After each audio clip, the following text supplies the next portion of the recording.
Hello viewers, welcome to our an education unit. UGC NET का जो syllabus है उससे कुछ एमसीक्यू को अभी हम डिस्कस करेंगे। आपका क्वेश्चन नंबर 1 है, देसिल वयना सब्जन मीठा किसका कथन है। ठीक है, देसिल वयना सब्जन मीठा किसका कथन है? सूरदास, कबीर, विद्यापति। देखिए, देसिल वयना सब्जन मीठा ते तैसन जापो अवहटा, ये आपका जो है ये आपका मिलेगा आपको जो है। अगर आप देखिएगा ये कथन जो है किसका है, यहाँ पर क्वेश्चन है। ऑप्शंस को अगर आप देखिएगा, सूरदास, कबीर, विद्यापति दिया है। आपका सही ऑप्शन हो जाएगा विद्यापति। देसिल वयना सब्जन मीठा ते तैसन जापो अवहटा, ये विद्यापति जो है कहते हैं, विद्यापति का ये कथन है। क्वेश्चन नंबर 1 अगर आप देखिएगा, आपका सी ऑप्शन जो है सही है। यहाँ पर देखिए, कबीरदास और आपका सूरदास जो है ये भी ऑप्शन में दिया गया है। अगर आप कबीरदास और सूरदास को देखिएगा, इनके भी कथन आपको मिल जाएंगे। आपको क्या करना है, यूजीसी नेट के लिए जब हम प्रिपरेशन करते हैं, हम लोगों को उस हद तक प्रिपरेशन करना चाहिए कि अगर आपको एक वर्ड दिया जाए, आप उसके लिए पैराग्राफ लिख सकें। इस हद तक आप प्रिपरेशन कर लीजिएगा अगर, तो आपका नेट जो है एक ही बार में क्लियर हो जाएगा। जैसे कि यहाँ पर अगर आपको दिया गया है विद्यापति, तो आपके पास एक मतलब पूरा दिमाग में एक पैराग्राफ होना चाहिए विद्यापति से रिलेटेड। इतना सारा क्वेश्चंस एक साथ जैसे आप बोल पाए विद्यापति से रिलेटेड, आपको सारा चीज़ याद होना चाहिए। इस तरह से प्रिपरेशन कीजिए, आप लोग देखिएगा आपका नेट बहुत ईजीली क्लियर हो जाएगा। क्वेश्चन नंबर 2 देखिए, हिंदी नई चाल में ढली, ये किसका कथन है? रामविलास शर्मा, रामचंद्र शुक्ल, वर्तेंदु हरिश्चंद्र। तो 2 नंबर क्वेश्चन अगर आप देखिएगा, हिंदी नई चाल में ढली जो है ये इसका सही मतलब ये कहने वाले कौन थे, ये किसका कथन है यहाँ पर पूछा गया है। तो आपका सही ऑप्शन हो जाएगा वर्तेंदु हरिश्चंद्र। हिंदी नई चाल में ढली जो है ये आपका 1873 ईस्वी में ये बोले थे। कौन बोले थे? आपका जो है वर्तेंदु हरिश्चंद्र बोले थे। और इसको याद रखिएगा कि भारतेंदु हरिश्चंद्र जो है, उनका हरिश्चंद्र चंद्रिका जो है उसमें ये लिखे थे 1873 में कि हिंदी नई चाल में ढली। इससे रिलेटेड और एक चीज़ भी याद रखिए, हिंदी नई चाल में ढली जो है ये भारतेंदु हरिश्चंद्र बोलते हैं। और उनका पत्रिका भी याद रखिएगा, हरिश्चंद्र चंद्रिका। 1873 में ये बोलते हैं कि हिंदी नई चाल में ढली। लेकिन इसके साथ और एक ज़रूरी है, आपको याद रखना ये ज़रूरी है आपके लिए कि रामविलास शर्मा जो है वो बोलते हैं हिंदी नई चाल में नहीं ढली। इसके बाद देखिए आपका क्वेश्चन नंबर 3। क्वेश्चन नंबर 2 जो है उसका सी ऑप्शन सही है। क्वेश्चन नंबर 3, कौन सी रचना ब्रज भाषा में लिखी गई है? यहाँ पर देखिए रचना को, और आपको बताना है कि कौन सी रचना ब्रज भाषा में लिखी है। मधुमालती, कवितावली, लोरकहा। ये तीनों में से अगर आप देखिएगा, यहाँ पर जो आपका ब्रज भाषा में लिखित रचना अगर आप देखिएगा, तो आपका सही ऑप्शन हो जाएगा कवितावली, जो ब्रज भाषा में लिखा गया है। और इसके लिखने वाले कौन थे? तुलसीदास थे। वहीं पर अगर आप देखिएगा मधुमालती, तो मधुमालती जो है अवधी भाषा में लिखा गया है और इसके लिखने वाले जो थे मंझन थे। और आपका लोर कहा जो दिया गया है ये इम्पोर्टेंट है। लोर कहा याद रखिएगा, लोर कहा से रिलेटेड भी जो भी सोर्सेस है उसको अच्छे से याद करके रखिएगा, क्योंकि ये बहुत इम्पोर्टेंट है। इसे सारा को याद रखिए, जो लोर कहा से रिलेटेड जो भी ये याद रखिए, इससे क्वेश्चन आता है। और अगर आप देखिएगा, चंदायन जो है एक साहित्यिक रचना है, और ये सूफी काव्य यानी कि प्रेमाख्यान काव्य परंपरा का एक काव्य है, साहित्यिक रचना है। और इसकी रचना जो है मुल्ला दाऊद करते हैं 1379 में। माता प्रसाद गुप्त जो है, इसके बारे में इसका मूल नाम जो है लोर कहा या लोर कथा मानते हैं। मतलब जो चंदायन है इसका मूल नाम माता प्रसाद गुप्त जो है लोर कहा या लोर कथा मानते हैं। और इसको लिखने वाले कौन है? मुल्ला दाऊद। क्वेश्चन नंबर 4, आर्य सभ्यता के विकास काल में किनके मध्य संघर्ष हो रहा था? ठीक है, क्वेश्चन आपका ये है, आर्य सभ्यता के विकास काल में किनके मध्य संघर्ष हो रहा था? देव और दानव, आर्य अनार्य, सत और असत प्रवृत्तियों के मध्य। अगर आप क्वेश्चन को देखिएगा, यहाँ पर क्वेश्चन में आपसे पूछा जा रहा है कि आर्य सभ्यता का विकास काल में किनके मध्य संघर्ष हो रहा था, तो इसका सही ऑप्शन जो होगा वो ऑप्शन होगा देव और दानव। मतलब आर्य सभ्यता के विकास काल में देव और दानवों के बीच में संघर्ष हो रहा था। ठीक है, याद रखिएगा देव और दानव दिया है। देव और दानव मतलब देव और असुरों के बीच में, देव और असुरों की संस्कृतियों के बारे में यहाँ पर बोला गया है। क्वेश्चन नंबर 4 का आपका ए ऑप्शन जो है सही है। क्वेश्चन नंबर 5, नूर जवाहर के लेखक कौन है? नूर जवाहर जो है, नूर जवाहर के लेखक कौन है? यहाँ पर देखिए ऑप्शन से मंजन, जायसी और कासिम शाह। आप अगर देखिएगा 5 नंबर क्वेश्चन में जो आपसे पूछा गया है नूर जवाहर के लेखक कौन है, इसका सही ऑप्शन हो जाएगा आपका सी, कासिम शाह जो है ये नूर जवाहर के लेखक है। 1731 में 31 जो है इसका प्रकाशन वर्ष है और इसका भाषा अगर आप देखिएगा अवधी और ब्रज इसका भाषा है। तो 5 नंबर क्वेश्चन याद रखिए, नूर जवाहर के लेखक कासिम शाह है। 1731 में इसको लिखा गया है, इसका प्रकाशन हुआ है 1731 में। अवधी और ब्रज जो है इसकी भाषा है। क्वेश्चन नंबर 6, श्री संप्रदाय का प्रवर्तक कौन है? अब क्वेश्चन नंबर 6 में पूछा गया है श्री संप्रदाय का प्रवर्तक कौन है? रामानुजाचार्य, मध्वाचार्य, विष्णु स्वामी। आप अगर 6 नंबर क्वेश्चन देखिएगा तो श्री संप्रदाय का जो प्रवर्तक है वो रामानुजाचार्य है। तो 6 का ए ऑप्शन आपका सही होगा। श्री संप्रदाय का प्रवर्तक रामानुजाचार्य है और उनका दर्शन अगर आप देखिएगा विशिष्टाद्वैतवाद जो है उनका दर्शन है। संप्रदाय से क्वेश्चन आता है, संप्रदाय याद रखिएगा, उसके प्रवर्तक को याद रखिएगा और उनका जो भी दर्शन है उसको याद रखिएगा। उसी तरह से ब्रह्म संप्रदाय अगर आप देखिएगा मध्वाचार्य हैं इसके प्रवर्तक। रुद्र संप्रदाय के प्रवर्तक है विष्णु स्वामी। सनकादि संप्रदाय का प्रवर्तक है निम्बार्काचार्य। रुद्र संप्रदाय का प्रवर्तक है वल्लभाचार्य। ये सब याद रखिएगा, बहुत इंपॉर्टेंट क्वेश्चन है ये सब। आपका 6 नंबर का ए ऑप्शन सही है। क्वेश्चन नंबर 7, हिंदी भाषा का संबंध किससे है? सौरसेनी अपभ्रंश, पश्चिमी प्राकृत, अपभ्रंश। क्वेश्चन आपसे पूछा गया है हिंदी भाषा का संबंध जो है किससे है, और इसमें ऑप्शंस में अगर आप देखिएगा ए ऑप्शन आपका सही होगा। हिंदी भाषा का संबंध जो है सौरसेनी अपभ्रंश से है। क्वेश्चन नंबर 8, कर्मवीर पत्रिका के संपादक कौन है? अब 8 नंबर क्वेश्चन में आपसे पूछा गया है कर्मवीर पत्रिका के संपादक कौन है? माखनलाल चतुर्वेदी, बाबू विष्णुराव, गणेश शंकर। 8 नंबर क्वेश्चन अगर आप देखिएगा 8 का ए ऑप्शन आपका सही होगा। कर्मवीर पत्रिका का संपादक जो है वो माखनलाल चतुर्वेदी है। पत्रिका के बारे में क्वेश्चंस आएगा क्योंकि अभी तक आ रहा है, तो इसको याद रखिएगा, इसको पूरा डिटेल में अच्छे से याद रखिएगा। जैसे कि कर्मवीर पत्रिका दिया है, इसका स्थापना वर्ष होगा आपका 1924। और ये पत्रिका का प्रकार अगर आप देखिएगा ये साप्ताहिक पत्रिका था, कहाँ का? जबलपुर का। याद रखिए, बहुत इंपॉर्टेंट है ये। कर्मवीर पत्रिका का स्थापना वर्ष है 1924 और संपादक अगर आप देखिएगा तो माखनलाल चतुर्वेदी के साथ साथ माधवराव साप्रे भी होगा। और इसका प्रकार है साप्ताहिक पत्रिका है, स्थान है जबलपुर। क्वेश्चन नंबर 9, उज्ज्वल नीलमणि किस आचार्य की रचना है? उज्ज्वल नीलमणि किस आचार्य की रचना है? अब देखिए यहाँ पर 9 नंबर क्वेश्चन आपसे पूछा है कि उज्ज्वल नीलमणि जो है किस आचार्य की रचना है? रूप गोस्वामी, मधुसूदन सरस्वती, हरिश्चंद्र पांडे। तो 9 नंबर क्वेश्चन अगर आप देखिएगा उज्ज्वल नीलमणि जो है ये आपके रूप गोस्वामी जो है इसके जो है रचनाकार है। याद रखिएगा, काव्य ग्रंथ है आपका उज्ज्वल नीलमणि और इसके जो भी रचनाकार है वो रूप गोस्वामी है, इसको याद रखिएगा। उसी तरह याद रखिए भगवत भक्ति रसायन जो है काव्य ग्रंथ, इसके जो रचनाकार है मधुसूदन सरस्वती है। रामार्चन पद्धति जो है इसके रचनाकार है रामानंद। श्रीभाष्य जो है उसके रचनाकार है रामानुजाचार्य। बहुत इंपॉर्टेंट है सारा।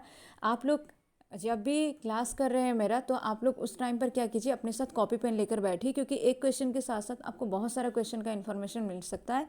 आप उसको नोट डाउन करके लर्न कर सकते हैं। क्वेश्चन नंबर 10, अपने यहाँ संसद ऐसी घानी है जिसमें आधा तेल आधा पानी है, कि कवि कौन है? ये जो लाइन है, ये जो पंक्ति है कि अपने यहाँ संसद ऐसी घानी है जिसमें आधा तेल आधा पानी, इसके कवि कौन है? केदारनाथ सिंह, राजेश जोशी, धूमिल। अगर आप क्वेश्चन को देखिएगा, क्वेश्चन का सही ऑप्शन जो है सी है। अपने यहाँ संसद ऐसी घानी है जिसमें आधा तेल आधा पानी है, ये धूमिल, ये पंक्तिकार जो है वो धूमिल है। बहुत इम्पोर्टेंट है ये, और इसको याद रखिएगा। इसके साथ साथ और एक पंक्ति याद रखिए, जादू है जादू है जादू है कविता। ये राजेश जोशी कहते हैं कि जादू है जादू है जादू है कविता। याद रखिएगा, ये राजेश जोशी कहते हैं। क्वेश्चन नंबर 11, भरत मुनि ने अपभ्रंश को नाम दिया। ठीक है, अब 11 नंबर क्वेश्चन में दिया है कि भरत मुनि ने अपभ्रंश को क्या नाम दिया, देश भाषा, जन भाषा, लोक भाषा। 11 नंबर का सही ऑप्शन होगा आपका ए ऑप्शन आपका सही है कि भरत मुनि ने अपभ्रंश को देश भाषा कहा है। ठीक है, अपभ्रंश को देश भाषा बोलने वाले हैं भरत मुनि, याद रखिएगा। अपभ्रंश को देश भाषा बोलते हैं भरत मुनि। और विद्यापति के बारे में याद रखिएगा, विद्यापति जो है अपभ्रंश के बारे में विद्यापति का ये मानना है कि अपभ्रंश से भिन्न प्रचलित बोलचाल की भाषा को देश भाषा कहा है उन्होंने। ठीक है, मतलब जो भाषा अपभ्रंश से भिन्न है और बोलचाल की भाषा है उसको वो देश भाषा कहते हैं, कौन, विद्यापति। लेकिन यहाँ पर अपभ्रंश को देश भाषा बोलने वाले हैं भरत मुनि, याद रखिएगा। और अपभ्रंश से अलग जो प्रचलित बोलचाल की भाषा है उसको देश भाषा बोलने वाले हैं विद्यापति। आपका जो 11 नंबर क्वेश्चन है इसका ये ऑप्शन सही होगा। क्वेश्चन नंबर 12, भुक्तिवाद की अवधारणा किसकी है। भुक्तिवाद की अवधारणा आपसे पूछा गया है कि भुक्तिवाद की अवधारणा किसकी है, भटनायक, भट्टलोल्लट, मम्मट। 12 नंबर क्वेश्चन अगर आप देखिएगा इसका सही ऑप्शन जो है ए है कि भुक्तिवाद का प्रवर्तक आचार्य जो है वो भट्टनायक है। इसी तरह का सारा सिद्धांत याद रखिए, भुक्तिवाद का प्रवर्तक भट्टनायक है। उत्पत्तिवाद या आरोपवाद जो है वो भट्टलोल्लट का है। अनुमितिवाद शंकुक का है।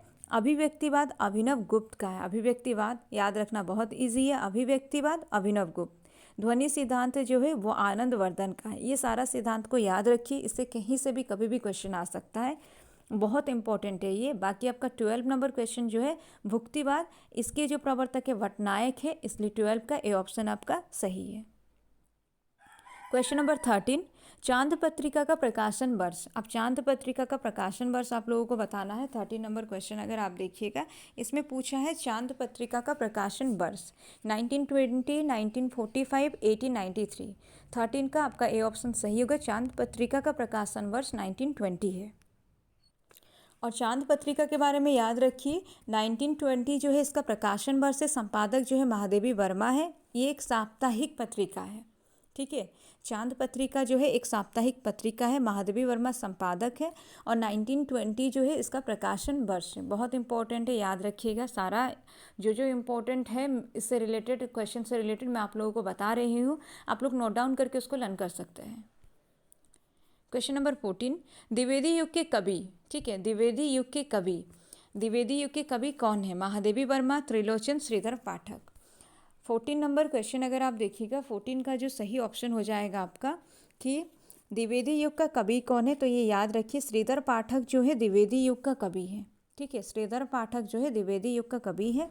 14 का सी ऑप्शन आपका सही है, द्विवेदी युग के कवि है श्रीधर पाठक। उसी तरह से महादेवी वर्मा जो है छायावाद की कवयित्री है। त्रिलोचन जो है प्रगतिवाद के हैं। श्रीकांत वर्मा सठोत्तरी आंदोलन के कवि हैं। बहुत इंपॉर्टेंट है, सठोत्तरी आंदोलन के कवि है श्रीकांत वर्मा, प्रगतिवाद के हैं त्रिलोचन, छायावाद के महादेवी वर्मा और द्विवेदी युग के हैं श्रीधर पाठक। इंपॉर्टेंट है, याद रखिएगा। 14 का आपका सी ऑप्शन जो है सही है। क्वेश्चन नंबर 15, देशद्रोही उपन्यास के लेखक कौन है। अब एक उपन्यास है देशद्रोही, आपको बताना है ये जो देशद्रोही उपन्यास है इसके लेखक कौन है। अब अगर ऑप्शंस को देखिएगा यशपाल, द्विवेदी, निराला। 15 का आपका सही ऑप्शन हो जाएगा यशपाल। देशद्रोही जो है एक उपन्यास है और इसके लेखक है यशपाल। इसका प्रकाशन वर्ष है 1943, याद रखिएगा। देशद्रोही का प्रकाशन वर्ष 1943 है। उपन्यासकार है यशपाल, बहुत इंपॉर्टेंट है, इसका याद रखिएगा। उसी तरह से भूले बिसरे चित्र जो है उसको लिखने वाले हैं, उसके उपन्यासकार है भगवती चरण वर्मा। 1959 में इसका प्रकाशन वर्ष जो है 1959 है, किसका, भूले बिसरे चित्र का। और इसको लिखने वाले हैं, इसका उपन्यासकार है भगवती चरण वर्मा। आपका 15 नंबर क्वेश्चन है देशद्रोही, और देशद्रोही जो है 1943 में प्रकाशित हुआ था और इसका जो उपन्यासकार है यशपाल है। आपका 15 का ए ऑप्शन सही है। क्वेश्चन नंबर 16, 5 रुपए की आज़ादी कहानी के लेखक कौन है। अब 16 नंबर क्वेश्चन देखिए, बहुत इंपॉर्टेंट क्वेश्चन है। 16 नंबर क्वेश्चन में आपका दिया है कि 5 रुपए की आज़ादी कहानी के लेखक कौन है। कमलेश्वर, उषा प्रियमबंदा, हरिशंकर परसाई। तो इसमें से अगर आप 16 नंबर क्वेश्चन का सही ऑप्शन देखिएगा, सी ऑप्शन सही होगा। 5 रुपए की आज़ादी के जो कहानी है इसके कहानीकार है हरिशंकर परसाई। इसमें देखिए, इसके बारे में याद रखिए कि हरिशंकर परसाई जो है इसके कहानीकार हैं।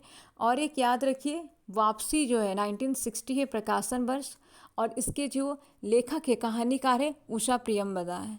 याद रखिएगा, उषा प्रियमवदा ने लिखा है वापसी कहानी, 1960 में ये प्रकाशित हुआ था। कमलेश्वर के बारे में याद रखिए, राजा नीरवंशिया इनका रचना है, इनका कहानी जो है राजा नीरवंशिया कमलेश्वर का 1957 में ये लिखा गया है, राजा नीरवंशिया। 1957 के बारे में और भी एक कहानी को याद रखिए, जहाँ लक्ष्मी कैद है, राजेंद्र यादव ने लिखा था, वो भी 1957 का ही है। बहुत इंपॉर्टेंट है सारा क्वेश्चन, इसको याद रखिए। आपका जो 60 नंबर क्वेश्चन था कि यहाँ पर दिया है आपका 5 रुपये की आज़ादी, ये हरिशंकर परसाई है इसके लेखक। आपका 16 का सी ऑप्शन सही है।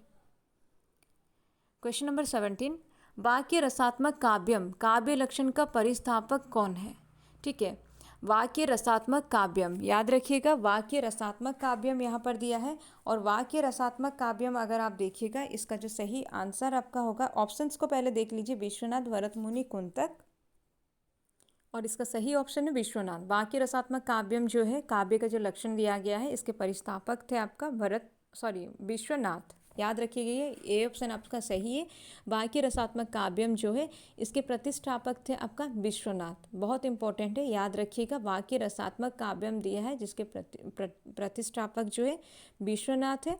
और वहीं पर याद रखिएगा, शब्दार्थो सहित काव्यम जो है ये भामह का है। ठीक है, शब्दार्थो सहित काव्यम भामह का है, वाक्य रसात्मक काव्यम जो है विश्वनाथ का है। आपका 17 नंबर क्वेश्चन जो है, 17 नंबर का सही ऑप्शन जो है ए है। क्वेश्चन नंबर 18, प्रैक्टिकल क्रिटिसिज्म की ग्रंथकार कौन है? प्रैक्टिकल क्रिटिसिज्म की ग्रंथकार कौन है? I A Richards, T S Eliot, Wordsworth. तो 18 नंबर क्वेश्चन अगर आप देखिएगा, प्रैक्टिकल क्रिटिसिज्म जो दिया है इसका सही ऑप्शन हो जाएगा आई ए रिचर्ड्स, यानी कि ये ऑप्शन आपका सही है। प्रैक्टिकल क्रिटिसिज्म जो है 1929 है इसका प्रकाशन वर्ष। आई ए रिचर्ड्स जो है इसके ग्रंथकार है, ग्रंथ है आपका practical criticism. Question number 19, Dasharath Nandan नाटक का प्रकाशन वर्ष। आपको बताना है कि दशरथ नंदन नाटक जो है इसका प्रकाशन वर्ष कौन सा है? 1955, 1947 और एक है 1975।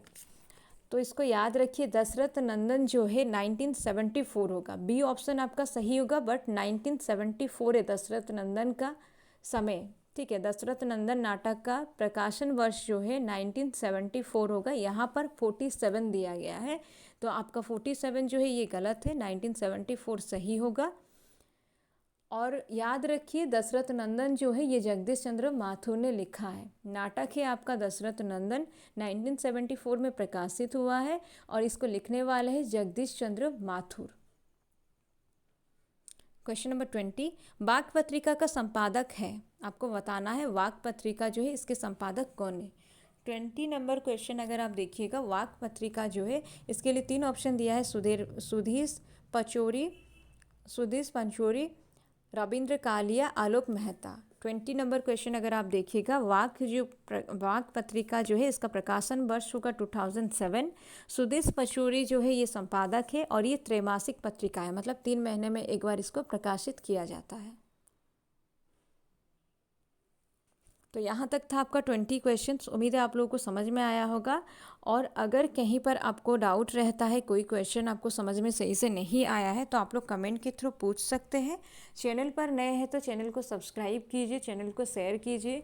इसमें यूजीसी नेट के लिए क्लास जो है ये हाल ही में चल रहा है, तो आप लोग इसको, अगर आपको ये यूज़फुल लगता है तो आप लोग शेयर कीजिए, सब्सक्राइब कीजिए, पढ़ते रहिए। और अगर आप लोग को व्हाट्सएप ग्रुप में ज्वाइन करना है यूजीसी नेट के लिए, अगर आपको पीडीएफ चाहिए और अगर आपको व्हाट्सएप ग्रुप में ज्वाइन करना है, तो आपको इसका कमेंट में लिंक मिल जाएगा व्हाट्सएप ग्रुप का।